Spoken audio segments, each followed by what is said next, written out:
নমস্কার। আপনারা শুনছেন প্রণমামী জগৎজননী থেকে। যারা স্বার্থের জন্য দরিদ্রদের পিষে মারে, স্বামীজি তাদের ঘৃণা করতেন। তাদেরকে স্বামীজি মানুষের কলঙ্ক, দেশের কলঙ্ক বলতেন। আসুন আজ শুনে নিই স্বামীজি তাদের কি বলছেন। স্বামী বিবেকানন্দের চরণে প্রণাম জানিয়ে শুরু করছি আজকের আলোচনা। বিশেষ সুবিধা ভোগ করার জন্য মনুষ্য জীবনের কলঙ্ক স্বরূপ। প্রথমে আসে পাশব সুবিধার ধারণা, দুর্বলের ওপর সবলের অধিকারের চেষ্টা। এই জগতে ধনের অধিকারও ঐরূপ। একটি লোকের অপরের তুলনায় যদি বেশি অর্থ হয়, তাহা হইলে যাহারা কম অর্থশালী তাহাদের ওপর সে একটু অধিকার স্থাপন বা সুবিধা ভোগ করিতে চায়। বুদ্ধিমান ব্যক্তিদের অধিকার লিপ্সা সূক্ষ্মতর এবং অধিকতর প্রভাবশালী। সর্বশেষ এবং সর্বনিকৃষ্ট অধিকার হইল আধ্যাত্মিক সুবিধার অধিকার।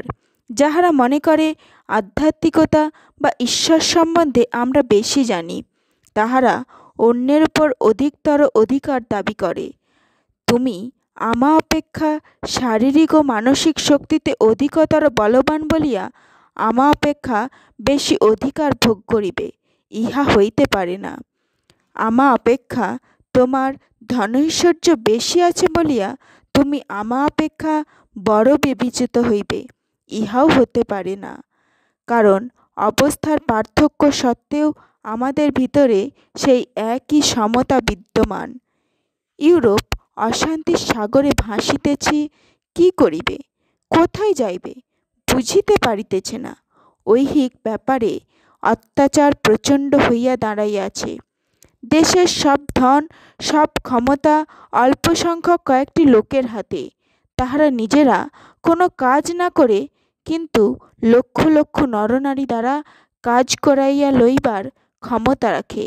এই ক্ষমতা বলে তাহারা সমগ্র পৃথিবী রক্তস্রোতে প্লাবিত করিতে পারে। পাশ্চাত্য জগৎ মুষ্টিমেয়, শাইলকের শাসনে পরিচালিত হইতেছে। আপনারা যে প্রণালীবদ্ধ শাসন, স্বাধীনতা, পার্লামেন্ট, মহাসভা প্রভৃতির কথা শোনেন, সেগুলি বাজে কথা মাত্র।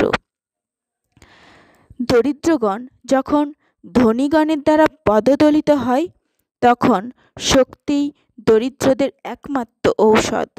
মূর্খ যখন বিদ্বানের দ্বারা উৎপীড়িত হয়, তখন ওই শক্তিই মূর্খের একমাত্র ঔষধ। আর যখন পাপীরা অন্য পাপীদের দ্বারা উৎপীড়িত হয়, তখন শক্তিই একমাত্র ঔষধ। পৃথিবীর শূদ্রদের অভ্যুত্থান ঘটবে। সামাজিক গতিশীলতার নির্দেশই এই, সেই হল শিবম। নতুন পৃথিবী গঠনের জন্য সমগ্র প্রাচ্যভূমিতে নবজাগরণ ঘটবে। আজ দিবালোকের মতো তা স্পষ্ট।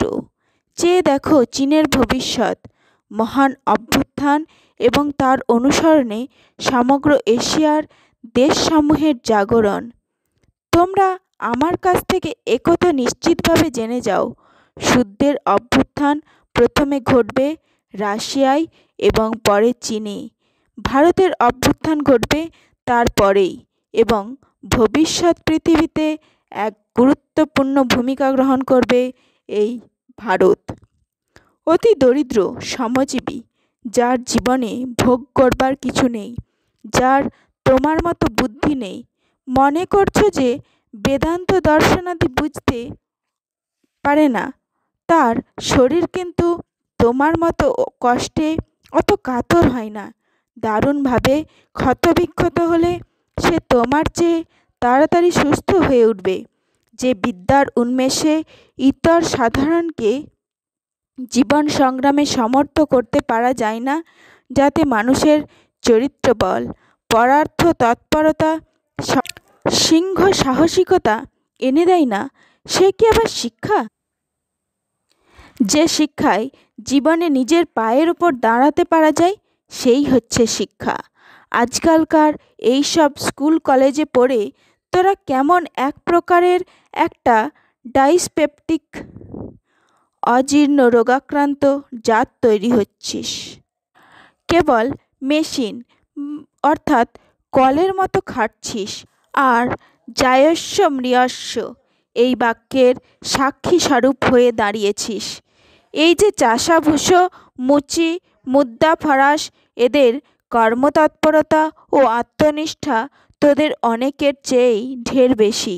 এরা নীরবে চিরকাল কাজ করে যাচ্ছে, দেশের ধনধান্য উৎপন্ন করছে, মুখে কথাটি নেই। এরা শীঘ্রই তোদের উপরে উঠে যাবে। তোরা এই সব সহিষ্ণু নিজ জাতদের ওপর এতদিন অত্যাচার করেছিস, এখন এরা তার প্রতিশোধ নেবে। আর তোরা চাকরি চাকরি করে করে লোভ পেয়ে যাবি।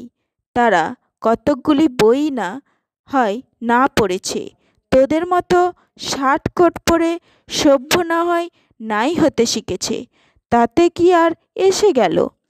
কিন্তু এরাই হচ্ছে জাতের মেরুদণ্ড সব দেশে।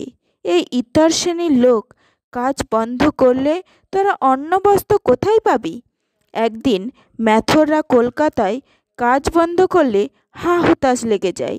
3 দিন ওরা কাজ বন্ধ করলে মহামারীতে শহর উজাড় হয়ে যায়। শ্রমজীবীরা কাজ বন্ধ করলে তোদের অন্ন বস্ত্র জোটে না। এদের তোরা ছোট লোক ভাবছিস আর নিজেদের শিক্ষিত বলে বড়াই করছিস। জীবন সংগ্রামে সর্বদা ব্যস্ত থাকাতে নিম্ন শ্রেণীর লোকেদের এত জ্ঞানোন্মেষ হয়নি। এরা মানব বুদ্ধি নিয়ন্ত্রিত কলের মতো একইভাবে এতদিন কাজ করে এসেছে, আর বুদ্ধিমান চতুর লোকেরা এদের পরিশ্রম ও উপার্জনের সারাংশ গ্রহণ করেছে। সকল দেশেই এই রকম হয়েছে, কিন্তু এখন আর সে কাল নেই। ইতর জাতিরা ক্রমে ওই কথা বুঝতে পারছে এবং তার বিরুদ্ধে সকলে মিলে দাঁড়িয়ে আপনাদের ন্যায্য গণ্ডা আদায় করতে দৃঢ় প্রতিজ্ঞ হয়েছে।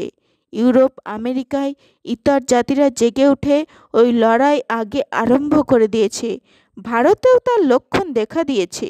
ছোট লোকদের ভেতর আজকাল এত যে ধর্মঘট হচ্ছে, ওতেই ওই কথা বোঝা যাচ্ছে।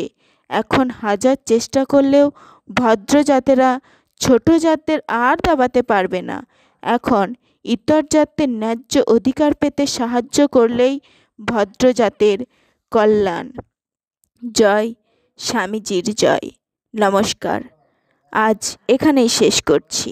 এরকম ভিডিও আরও পেতে প্রণমামী জগৎজননী সাবস্ক্রাইব করে পাশে থাকা বেল নোটিফিকেশান অন করে রাখুন। লাইক, কমেন্ট, শেয়ার করুন, কারণ আপনাদের উৎসাহই আমায় নতুন নতুন তথ্য অনুসন্ধান ও আলোচনার অনুপ্রেরণা যোগায়। ধন্যবাদ।